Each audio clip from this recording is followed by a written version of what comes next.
See, there's something within us that wants to leave a legacy. But here's the thing you need to know is if God asks you to do something, don't look at the size of the job, look at the size of your God who asked you to do it. See, he laid down his life for you, so that tells me that you are not worthless, you are worthy. And this is what he wants to rewrite into your story. That reality impacts everything. Welcome to week 7 of Say What, these shocking statements that Jesus made. And this was a fun weekend. I hope you were there and got to see all these baptisms.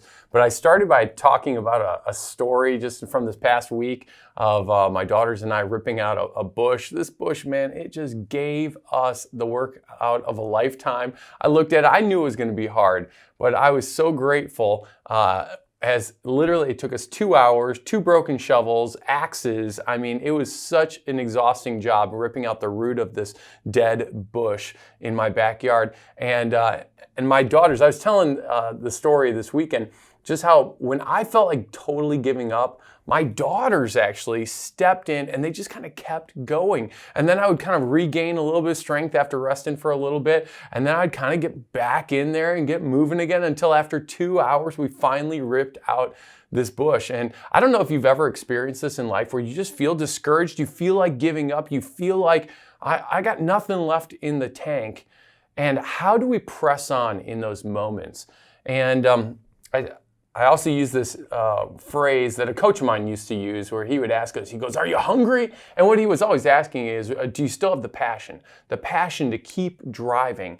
And with us, all of us in our walks with God, at some point you're going to get discouraged. At some point you're going to feel like giving up. And so what do we do to remind ourselves to press on, to stay hungry, and to not get apathetic? And really, this is some of the statements that we looked at this weekend that Jesus talked through, some stories, if you will, encourage us to keep pressing on. And I told a story.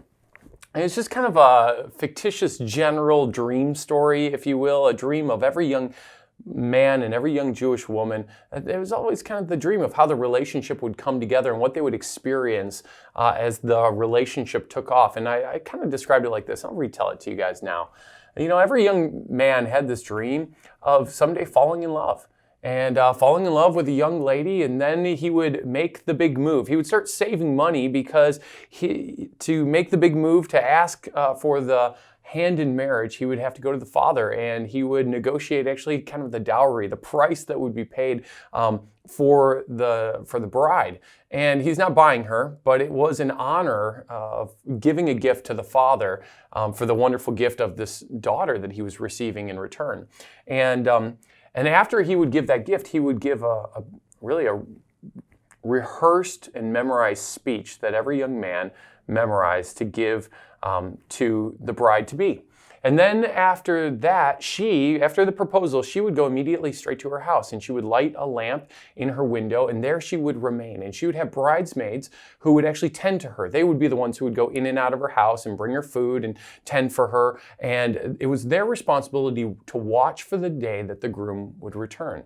In the meantime, the groom's going home, and he would go home, and more specifically, he would go to work. He would start working, and he would start building. He would start building onto his father's house. It was very much like a homestead in the sense that the house would be built, and then that father had a son, and the son added on for his family, and then the next father would have a son, and that son would add on for his family. And so the house just got bigger and bigger and bigger as the sons would marry and they would add on in addition to the father's house.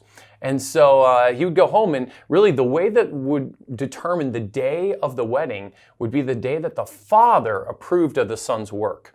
So the father would come in every single day. He would look at the son's work in terms of his craftsmanship as he's building. He would say, you've got to make that better for your bride. You've got to improve that. And he would keep working on it until it met the standard of the father. And on the day that it was ready, he would say to his son, "You're ready, it's prepared, go and get your bride."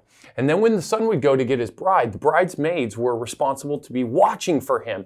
And they were the first ones who would come on out, and they would meet him actually with lamps or with torches.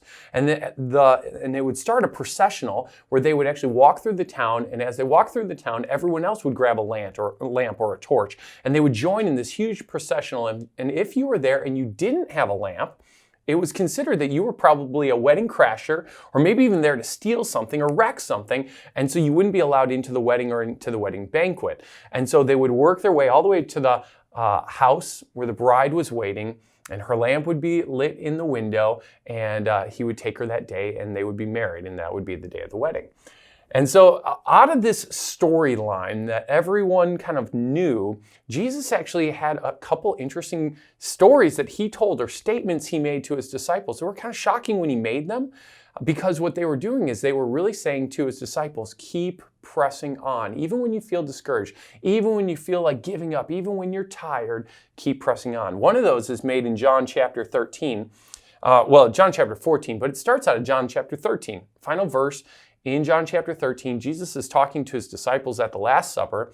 He looks at Peter and he says, hey, Peter, you're going to disown me 3 times tonight. Now that would be like super discouraging, right? Sounds like he's giving up on Jesus. And then the first verse of the next chapter, which isn't like a day later, it's actually the next thought. Jesus says to him this, he says, don't let your hearts be troubled. You believe in God, believe also in me. And then Jesus makes a statement. He says this, in my Father's house are many rooms. If it were not so, I would have told you, for I go to prepare a place for you. And if I go to prepare a place for you, I'm going to come back for you and I'm going to take you to be with me for where I am, that you may also be there. And remember how I said that he would give a groom's speech that everyone memorized? All these young men memorized this speech. That's the groom's speech that he would give to the bride. And what Jesus is really doing here is he's saying, guys, there may be a time when it feels like I'm far away and it feels like you're giving up. But I want you to know that every day, my every effort is for you. You'll never be left alone, and I am coming. I'm on my way. And then remember what happens next. The bride goes to her home and she lights a lamp, and the bridesmaids tend to her. And they keep watch for the groom. Then in Matthew chapter 25, Jesus tells a parable, a story. And he tells it about, I'll just summarize it for you in Matthew 25, verses 1 through 13, about these 10 virgins. And the 10 virgins are the 10 bridesmaids. And it says this, that these 10 bridesmaids had their lamps, but 5 were wise and 5 were fools or foolish. And 5 took extra oil with them, while the other 5 did not. And then one day it comes that the groom is coming back, and someone cries out, he's on his way. And quickly the virgins, the bridesmaids all clip and they tend to their wicks on their lamps, but some of them have run out of oil. So they say to the others, hey, give us some of your oil. And the others are like, buy some quickly. And ultimately the groom shows up, and the 5 that were prepared go into the wedding banquet because they have the lamps to go with them. And the other 5 do not, and they're left out. And the final verse 13 there, is really where the parable tells the story in terms of the specific challenge given to the bridesmaids. In verse 13, it says this, therefore keep watch. Keep watch. It's Jesus' way of saying this. He's saying, stay hungry. Stay alert. Keep your passion going. Don't lose heart. Don't get apathetic to your assignment in the waiting, because this was their assignment. Keep your eyes fixed and looking for me. And I don't know if you've ever felt like you get to the place where you feel discouraged, but I think about these 2 stories that Jesus one is something that he goes through, another one's a parable, a story that he tells, but how he incorporates in this beautiful picture of kind of a marriage and how that would take place. One where his disciples feel discouraged, but he says to them this groom speech that is really an encouragement to them, where they're going, okay, he hasn't left us, he hasn't forsaken us. No matter how bad it gets, he's coming back for us. He is actually preparing heaven for us. And then this really cool challenge parable about these virgins who some were not tentative. They got apathetic and they weren't paying attention and they weren't keeping watch for their purpose in life. This past weekend is so cool. We had 20-some people get baptized, I think 27 or something like that. And those baptisms, those are so exciting. But each of those represent a story. It represents this fact that someone's life has been changed and God is still active. He's still working. If you ever feel discouraged, sometimes I love hearing stories like that, seeing stories of life change, because it reminds me, don't lose my passion. Don't become apathetic. And I don't know if you found yourself weary or discouraged, but perhaps even seeing those baptisms this weekend was an encouragement to you to not lose hope, to stay hungry, to be diligent. And so for you, maybe some questions here are we diligently doing what we should be doing while we're in the waiting? Have you ever gotten lazy? Do you feel like your lamp has ever gone out? Are you living with a sense of urgency, and kind of where is your passion?